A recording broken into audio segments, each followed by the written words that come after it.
வணக்கம். ஆகாஷ்வாணி புதுச்சேரி செய்திச் சுருக்கம் வாசிப்பவர் மஞ்சுளா. மேற்காசிய மற்றும் ஐரோப்பியாவில் உள்ள 5 நாடுகளுக்கு அரசுமுறை பயணமாக பிரதமர் மோடி சென்றுள்ள நிலையில் நேற்று இறுதிக்கட்டமாக இத்தாலிக்கு சென்றுள்ளார். இத்தாலி நாட்டின் துணை பிரதமர் அந்தோனியோ தஜானி ரோம் விமான நிலையத்தில் பிரதமர் மோடியை நேரில் சென்று வரவேற்றார். இத்தாலி பிரதமரை சந்தித்து பிரதமர் மோடி இருதரப்பு உறவை வலுப்படுத்துவது மற்றும் பல்வேறு முக்கிய விஷயங்கள் குறித்து ஆலோசனை நடத்த உள்ளதாக பிரதமர் தெரிவித்துள்ளார். புதுடெல்லியில் உள்ள பிரதம மந்திரி அருங்காட்சியகத்தில் திரு மகாத்மா காந்தியின் செயற்கை நுண்ணறிவு சார்ந்த மிக இயல்பான 3D உருவம் இன்று முதல் காட்சிக்கு வைக்கப்படுகிறது. இதில் திரு மகாத்மா காந்தியின் உருவத்துடன் பார்வையாளர்கள் நேரடியாக உரையாட முடியும் எனவும் இந்த அருங்காட்சியகத்தில் நிறுவப்படும் 3வது AI சார்ந்த உருவம் இது என தெரிவிக்கப்பட்டுள்ளது.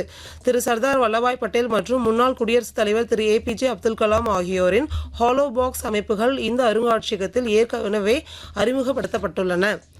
ரஷ்ய அதிபர் விளாடிமிர் புதின் 2 நாள் அரசுமுறை பயணமாக நேற்றிரவு பெய்ஜிங் சென்றடைந்தார்.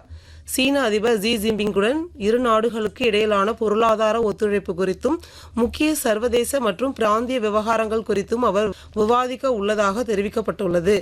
2001ஆம் ஆண்டில் கையெழுத்திடப்பட்ட சீன ரஷ்ய நட்புறவு ஒப்பந்தத்தின் 25வது ஆண்டு நிறைவு உடன் இந்த பயணம் ஒத்துப்போகிறது. தமிழ்நாடு SSLC 10ஆம் வகுப்பு பொதுத் தேர்வு முடிவுகள் இன்று காலை 9:30 மணிக்கு வெளியாகிறது. தமிழகத்தில் சென்னை புறநகர் பகுதிக்கான போக்குவரத்து வசதிகளை மேம்படுத்தும் வகையில் அரக்கோணம் செங்கல்பட்டு ரயில் பாதையை 993 கோடி ரூபாய் செலவில் இரட்டை பாதையாக மாற்றும் திட்டத்திற்கு ரயில்வே துறை ஒப்புதல் அளித்துள்ளது. கொல்கத்தாவில் இன்றிரவு 7:30 மணிக்கு நடைபெறும் ஆட்டத்தில் கொல்கத்தா நைட் ரைடர்ஸ் அணி மும்பை இந்தியன்ஸ் அணியை எதிர்கொள்கிறது. இத்துடன் இந்த செய்திச் சுருக்கம் நிறைவு பெறுகிறது.